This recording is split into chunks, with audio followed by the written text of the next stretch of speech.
Today at ShopDAP.com, we're going to be installing lowering springs on a B8.5 S4.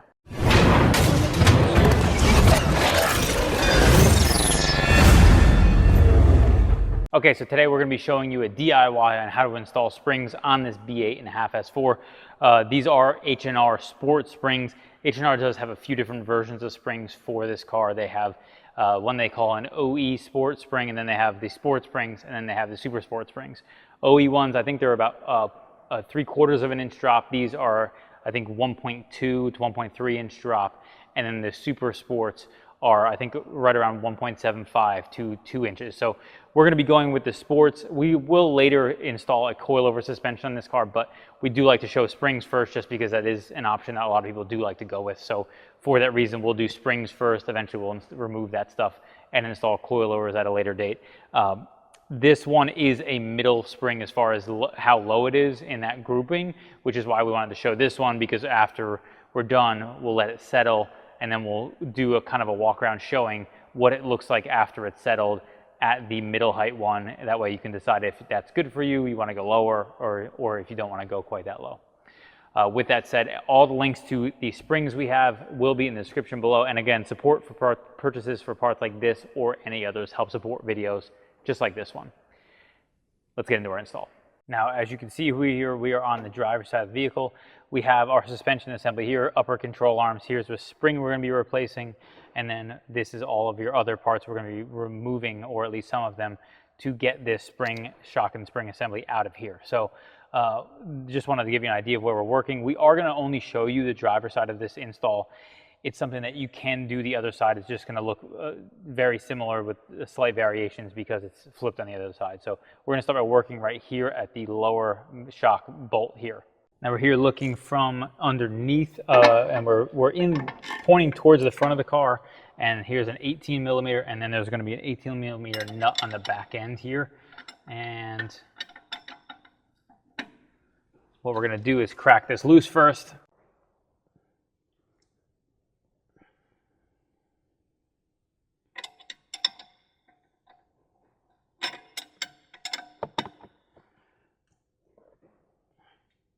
Now we're going to use an electric impact to pull that all the way out.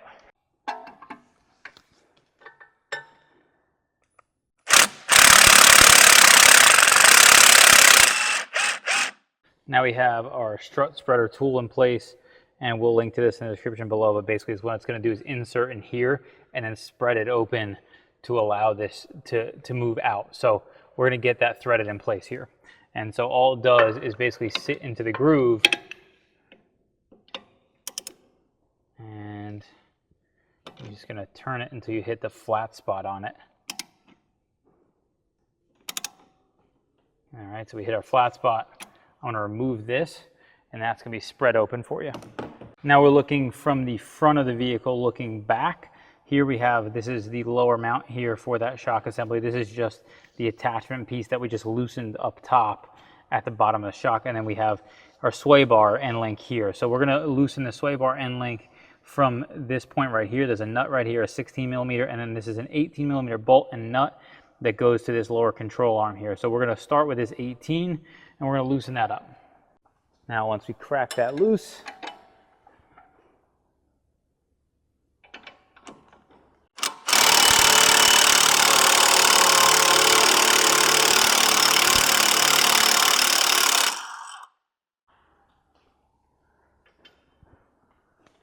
and that's off there. Now we'll take our 16 right here, and we'll break this one loose.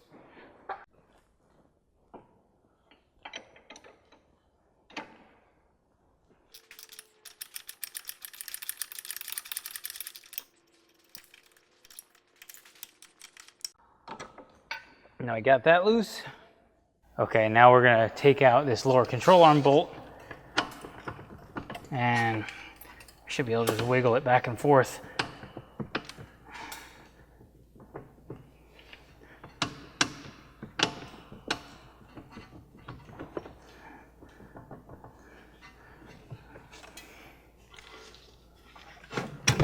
Pull that out of place. Now we're going to take off this pinch bolt, which actually holds these in place. These control arm joints actually have a kind of a slide inside of them that this bolt kind of holds them in place. So we are going to take this 16 off. As you can see, it's going to spin there. And slide this out. Now we have to get these out of here. So you actually have some slits in here that you can pry on a little bit. Usually you can kind of hit this with a hammer and it will allow these things to loosen up. You can hit them kind of here and it will allow this to loosen up. You obviously got to be careful, you can't go crazy.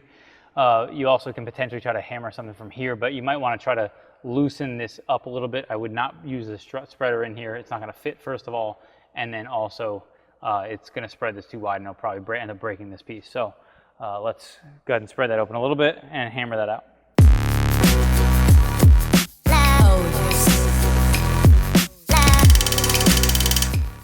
As you can see, as you hit it with a hammer, it slowly walks that up. Now once we've loosened that up a little bit, we can put a punch in the bottom here.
All right, now we saw that one pop loose.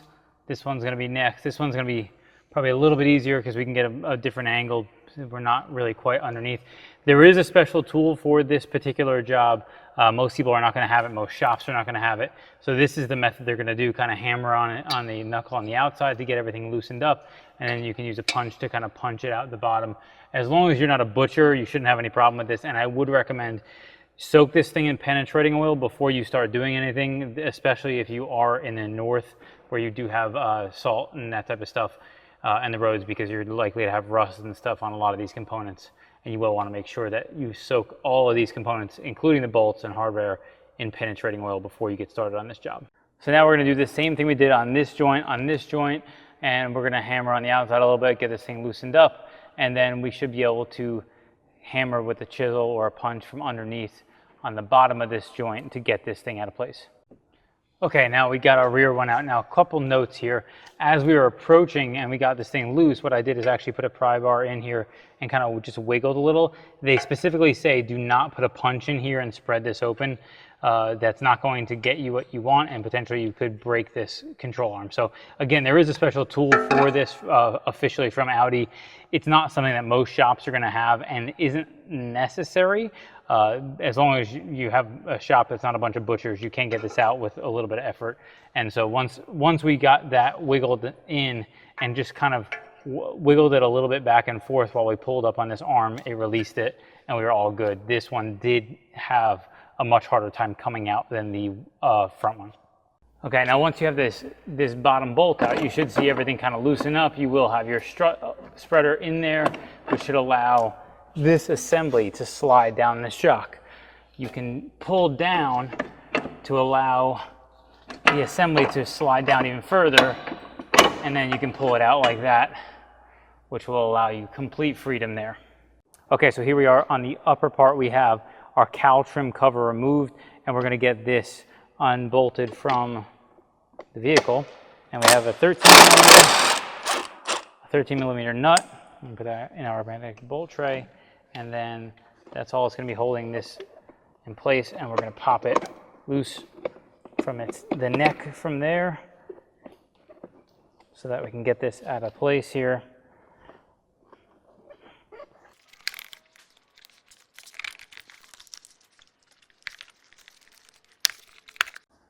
We have access to our screws, our 4 mounting screws that hold that shock assembly in place. We can crack these loose. And these are 16 millimeters, and there's 4 of them. So I'm going to show you, this is the easiest one to see. This one's a little bit harder to see, but it's right behind the coolant bottle from this angle. There's another one right here, another easy one to see.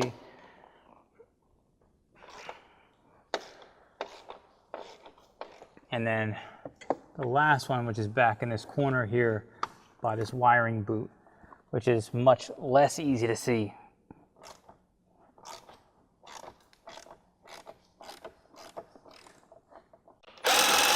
Leave the easy ones for last. That way, if anything shifts on you, it's no big deal. Now let's go back down below. Now that that's loose, we can take this assembly out. Just know there's always going to be a lot of dirt on top of this assembly, and you're expected to get pretty dirty in dealing with it.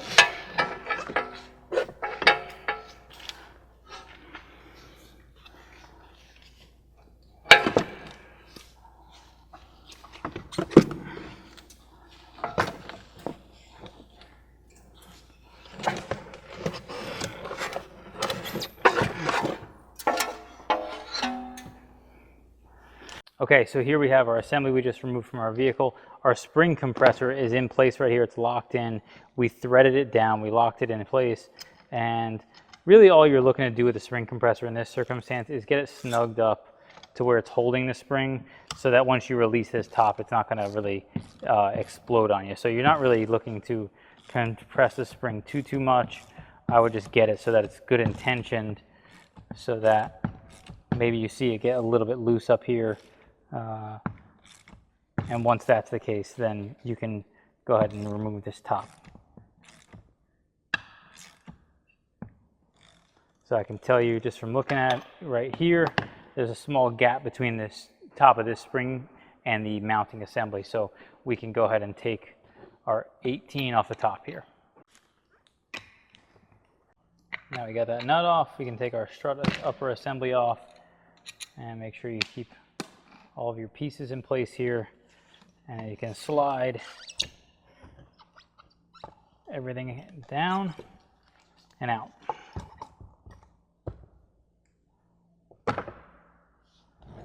Now in this circumstance we can release our socket here.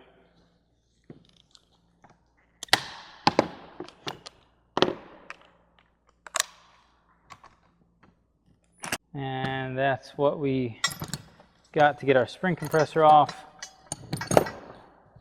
and slide our spring out of place, and we can get our H&R spring to put back in place. Now we're going to go back on, and you will want to make sure that you seat everything in place before you go ahead and proceed with that install. Get this bottom portion seated into, there's a stop at the end where that spring will meet. And once you get that seated in place, you can get this fed back through. And it shouldn't be as big of a deal to get this in place. You shouldn't need the compressor because these springs are lower. You're generally not going to need that type of stuff in these circumstances. Now in these circumstances, what I always found to be the easiest way to do this is to get the spring in place and the assembly, and then you can kind of just push down and tighten your nut in place like so. If you have trouble with doing it this method, you can always use that spring compressor to compress this spring, but as you can see, it's really not necessary. And now we're going to snug this up, and we'll have the torque specs for all of these bolts that we're looking at in the description of the product of these bolt kits that we're going to include with the availability of all this stuff, which is going to be a variety of things, either a basic one with just the basic bolts or bushings and all that stuff if you were to have a higher mileage vehicle. When we're putting this assembly in place, we're going to go in basically the same way we came out, where we're going to rotate that in place and kind of drop this on top here, and then you can just let it rest for now in place, and then we're going to lower the vehicle down a little bit so we can get this held in place while we thread the 13s from the top. Okay, so here we have our assembly here, and if you can either try to do this as a two-man job if you have a friend to kind of hold the assembly in for you. Techs would not be used to that type of circumstance. So essentially what I'm going to do is get this in place and then get it the one through screw threaded in place, and that will keep the assembly up so I can thread the other ones in. So what I'm going to do is get that threaded, but you will want to make sure you locate your hole, or at least the idea of where your hole is, before you start trying to get this in place. It does seem to get hung up a little bit on these fender liners a little bit. So get this kind of mounted in place here.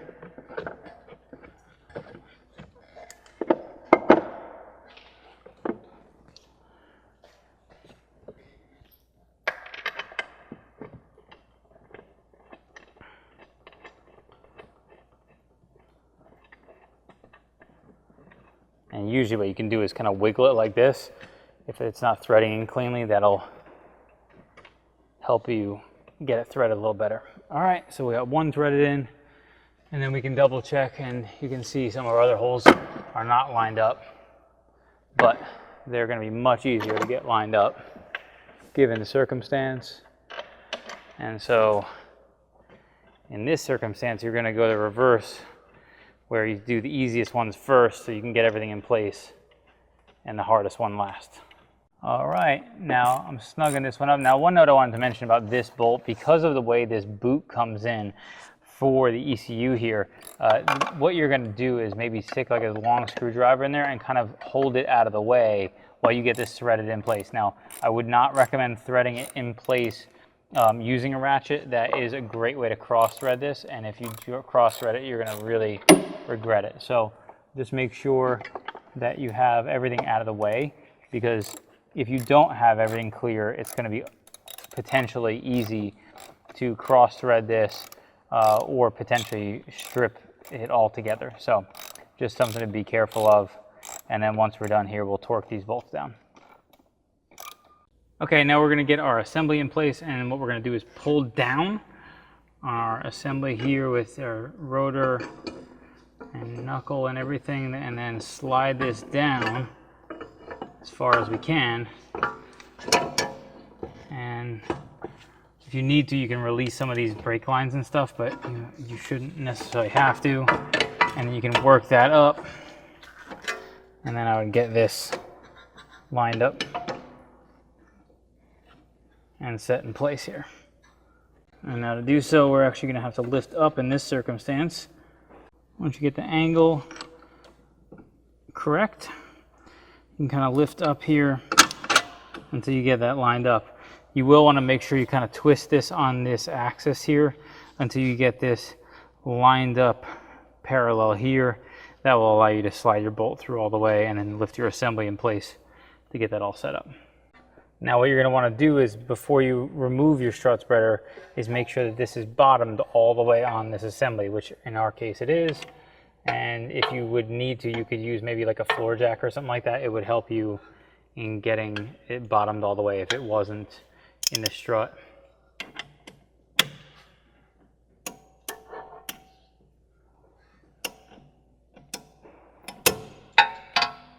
And we're all tight there. And get our nut in place down here.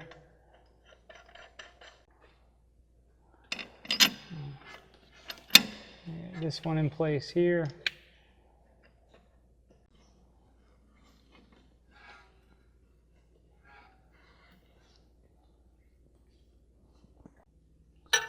And our sway bar link in place.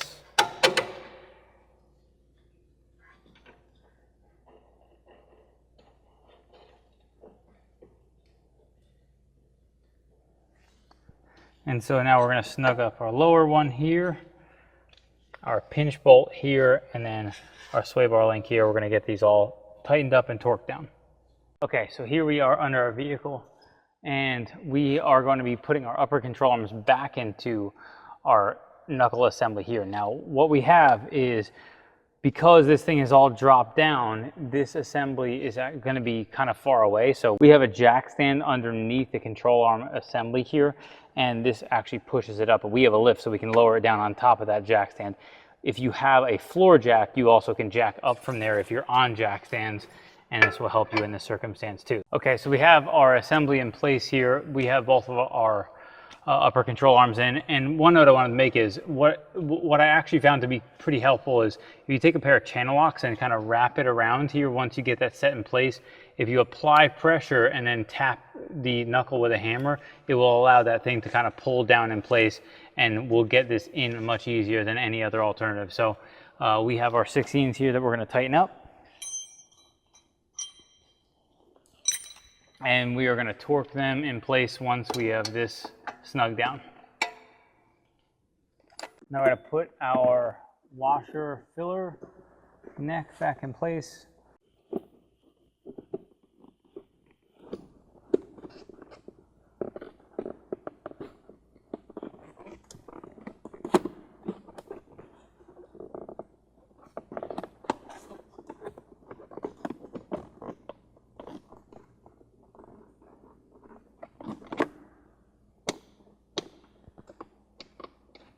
There we go. And we're going to put our 13 back in and tighten that up, and then put a cowl on.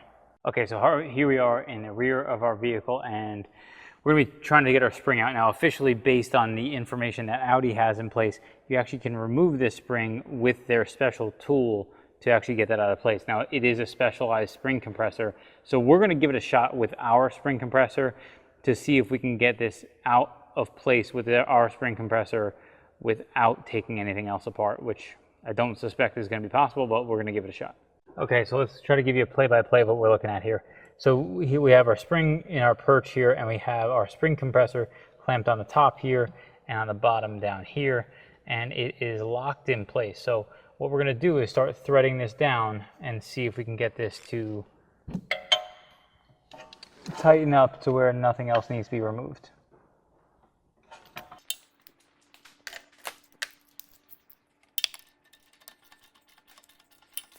I suspect we'll probably be able to get this tight enough to where we can pull the spring out, but or it'll be loose in here. But what my concern is that we won't be able to get this spring actually physically out of the hole that we have as far as the space available with our spring compressor.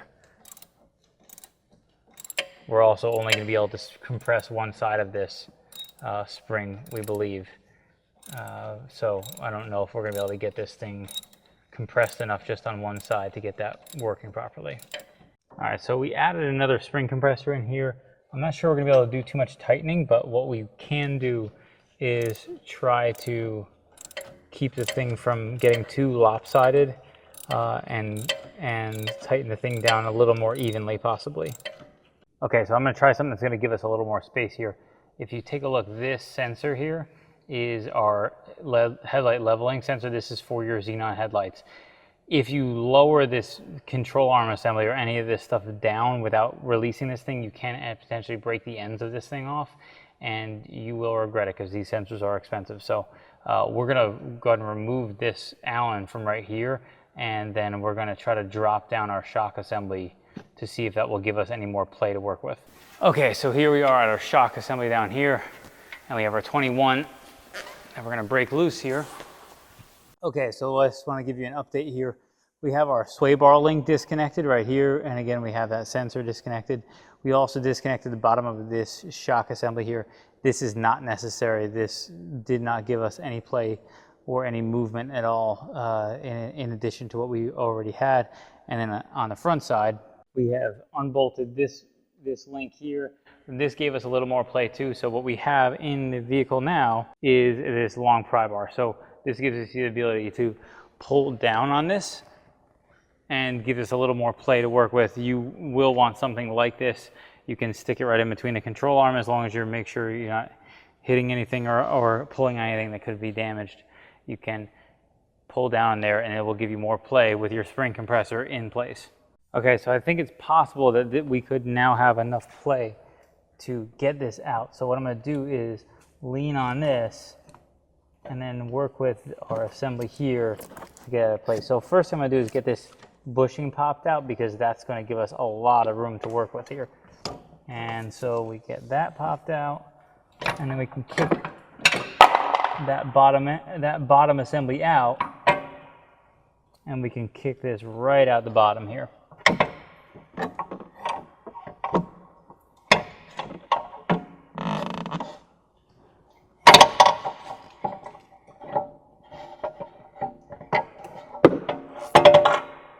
Okay, so we have our spring assembly here, and we are double checking to make sure that this looks like it fits.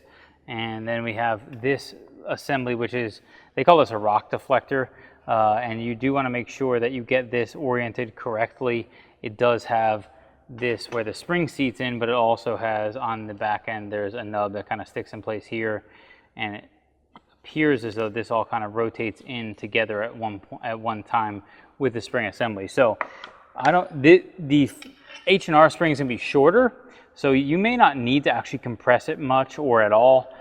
I did, just so we can try to make this as easy as possible going back in. So let's give that a shot and see if we can easily get this fed back in place. So what I'm gonna do is just feed this through kind of the way it came out.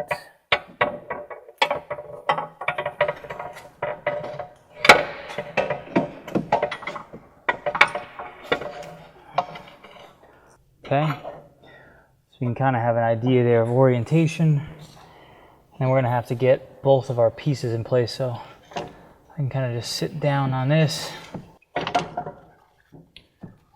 kick that into place here,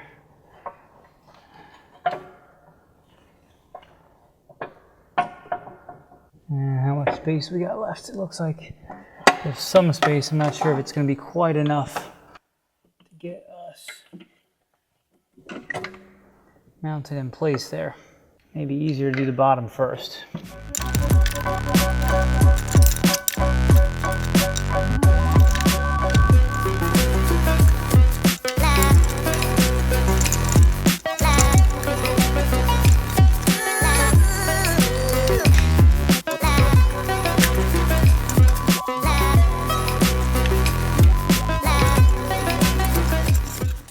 All right, so our bottom is mounted in place there. Now we need to focus on spinning this spring to the appropriate place. And the question is will the positioning of our spring compressor allow us to do that? So it looks like it probably will not. So what I'm going to do is get this other top bushing in place and then let the spring compressor loose and reposition everything. So let's see if we can do that now. All right, and that is all back in place. So all we would need to do at this point would be reposition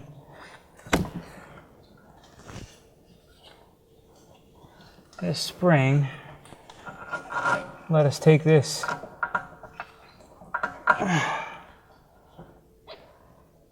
spring compressor off and then reposition it.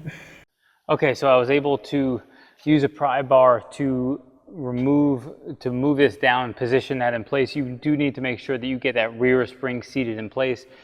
We will bolt back together the vehicle. We're not going to show you all the bolting back together, but we have now completed our H&R spring DIY. If you like this video, be sure to give it a thumbs up. Subscribe for more like it.